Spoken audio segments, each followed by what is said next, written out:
Hi Jill, thank you so much for coming in today and chat to me, and welcome to our second installment of our Upwell Club.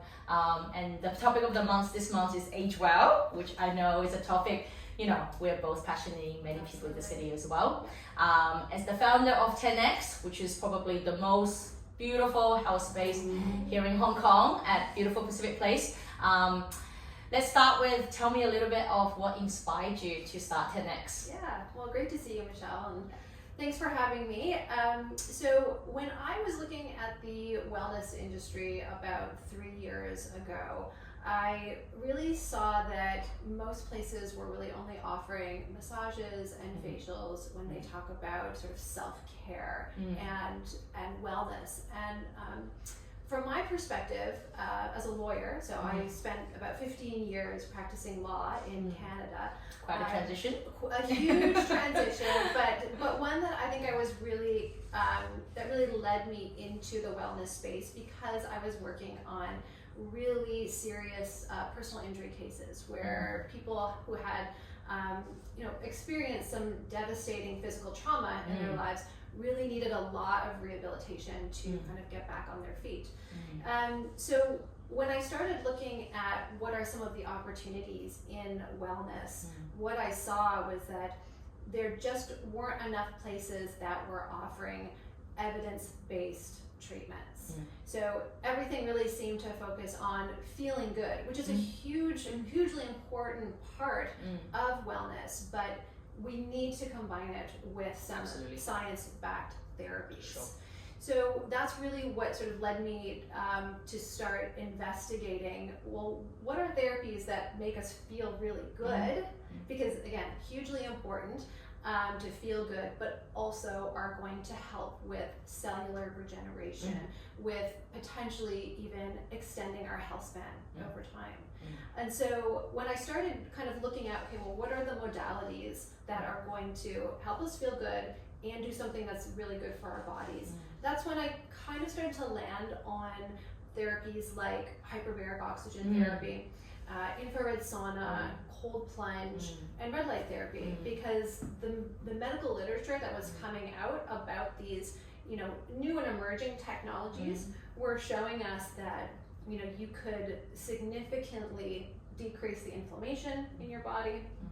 You can help the body heal over certain chronic issues like soft tissue injuries. You can also use all of these modalities to really encourage the body to create more blood vessels. So angiogenesis, a huge issue when it comes to aging.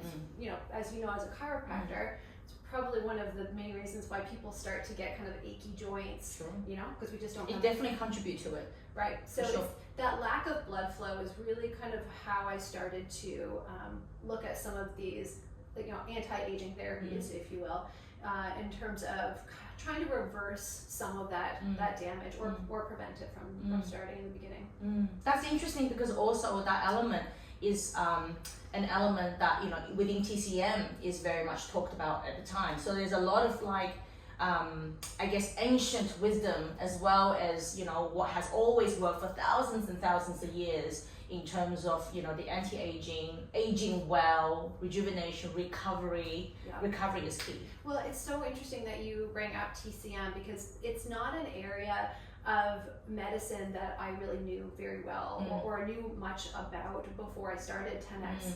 And the more local clients, the more Chinese clients that I have come in and tell me that so often when they do these treatments that they feel this benefit to their circulatory system.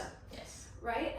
And so I actually started looking into the medical research, and yes, I approached it from the angiogenesis perspective, but when you look at things, especially like red light therapy, it really does help to increase circulation throughout the body. Obviously, with infrared sauna and cold plunge, we know that the vasodilation and the vasoconstriction is hugely important for cardiovascular health and circulation. So that was something that I was really kind of happy to learn about from my clients because they were the ones who were coming back and telling me I'm feeling these benefits, and I think it's also incredibly important to offer treatments that in a culturally appropriate manner as well. 100%, So it's, you know, you have to make it you know, real to everyone. Absolutely. I think that's so important. At the end of the day, it has to resonate with your clients, right? Yeah. And what have you found over the years, like what are some of the trends that you tend to find within your own clientele and in the way that they are putting forward the health concern that is particularly relevant to, you know, our busy lifestyle here in Hong Kong? Yeah. So the thing I think that has surprised me the most is, first, how many young people come to 10x Longevity. And so, I mean, I always kind of thought that by starting this business, I would be attracting people who were, let's say, already a little bit old. So 40s, 50s, 60s. I thought these were going to be my main customers. And it turns out, which has been such a great thing to find out about Hong Kong, is just how many young people are interested in preventative health measures. And so I would say probably preventative health is the one main trend that pretty much everybody across the board seems to have a lot of interest in, but they also seem to know a lot too about what are the steps that they can take at a young age, you know, in their 30s, to prevent some of these age-related diseases or symptoms that, you know, are fairly common to those of us in our 40s and 50s. Yes. And then I would say maybe the second trend that seems most important to our customers is sleep. Oh my gosh. Right? I mean, oh my gosh. Do you know anybody who's not tracking their sleep these days? Well, I mean, there's lots of people who are not tracking me, but everybody's talking about it. Like, you know, and then I think the trend, we share that as a chiropractic clinic too. Like, you know, you would think it's everybody who is in pain or, you know, slightly older that is in that degenerative process. But no, I think, you know, like I do think there's a component of it is that people are, you know, like we're leading lifestyle that is less active today, you know, and that brings the awareness that they need to prevent it and look after it for longer. And then the reality is we're all gonna live for longer, so we wanna make sure we're not living like, you know, we're living well. Exactly, and I say this to our guests all the time, is that, you know, the advances in science that we are living in right now, I think most likely are going to add years. Years, maybe even a decade. Yeah. Let's hope, right? Like I really feel quite strongly that I'm probably gonna live to 100. Like my grandmothers were 92, and I look at the kind of lifestyle that they had, and I think, I mean, I've got a pretty good chance, and I think most of us do. So I would say, going back to sleep, that is the probably one thing that most people understand is really going to have a pretty big impact in how they age, in terms of brain health, in terms of muscle recovery. If you're working out at the gym, you want to get those gains. And one of the only ways to do that is to make sure that your body has time to repair and heal itself when you're sleeping at night. So, I mean, it's interesting because I think we've, you know, us working sort of in healthcare, we know, people know that they need to diet and exercise. Right? They understand this. And I think everybody has sort of, you know, they've chosen what works for them. You know, not everybody is going to go to the gym 6 days a week. And that's fine. And not everybody is going to, you know, eat, you know, super clean all the time. So I think, again, it's about making choices that fit with your lifestyle, that fit with, you know, the culture that you're living in. And, you know, being okay with that, but also working in the other things like sleep, like, you know, adding in some therapies that can assist with recovery. So yeah, I think that would be sort of the things that people are most interested in when they come to 10x. I agree. And I think the trend is definitely very evident here in the city, across our health field as well. So that leads us to our last question, which is your number one top tip when it comes to aging well. All right. So this is a really tough question, because I know you got many tricks, obviously. And it's not just about choosing one. It's more that not one thing is going to work for everybody. That's true. That's true. So I really like to think about approaching this question from curiosity. my one big health tip is to be curious Mm. about your Mm. own health, to be your own health advocate. And just like I said, you know, nobody is going to approach diet and exercise the exact same way, and that's fine, because actually our bodies are all totally different. So Sure. you Absolutely. can read all the medical literature Yes. that you want. It doesn't mean that everything that you read is going to work perfectly for you. Precisely. Our bodies are not machines. Precisely. We are all different. So again, so I would say that my macro take Yeah. on that question Yeah. is Love to be curious about your own health, and to really kind of figure out, you know, again, what are your boundaries? Like Mhm. what works for you Mhm.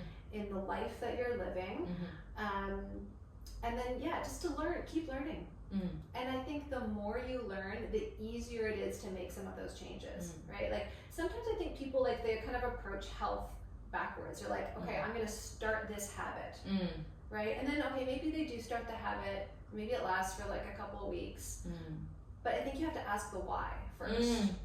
Why am I starting this habit? Mm. What is kind of propelling me to want to make this change? And again, that starts with the curiosity. Okay, and then, like, okay, here's my other tip. Mm-hmm. Here's like the easy thing Yes. that I think that pretty much everybody can and should do, and everybody will feel good doing this. And of course, you know, I think we're hearing a lot about the benefits of sauna. And so that would be my one tip to somebody. If you're not willing to make like a lot of changes in your life, try to find a place where you can go have a sauna regularly, because what we're finding is that it has, you know, huge neuroprotective benefits for the brain, for Alzheimer's. It has amazing cardiovascular benefits, and it's easy and it feels good, and you can do it with your friends. So kind of it hits like all those boxes, Yeah, right? Like you get the community aspect, you get some of the health benefits. It doesn't feel very hard. It's just a nice thing to do, and it's good for you. I have to also add cold plunge, because the first time I've ever done cold plunge is at yours at 10x, and I was not somebody. I really was not somebody who thought I would like it. You know, like I was, you know, and I was really surprised that, you know, and then we did it with the team. So the first time we did it, you know, I did a minute, then I did 3 minutes, which I was really surprised. And then when we did it with the team, I did 5. And you know, I think it's like it's quite like you surprise yourself, and then the team too, because when we were doing it, many of them did like a 30-second. Oh, I can't do it anymore. I'm like, no. Let's talk through it. And then that community aspect totally worked. And then we coached each other through all of our 5 minutes, and many of us did 5 minutes. So isn't it interesting though, the word that you use, that you surprised yourself? Yeah. And what does that actually mean? It means that you actually built some resilience in that moment where you thought that you couldn't do something. Yeah. And then you broke a did barrier because you were curious, and also Yes. love it. Thank you so much for talking to us today. Thank you, Michelle. That was awesome.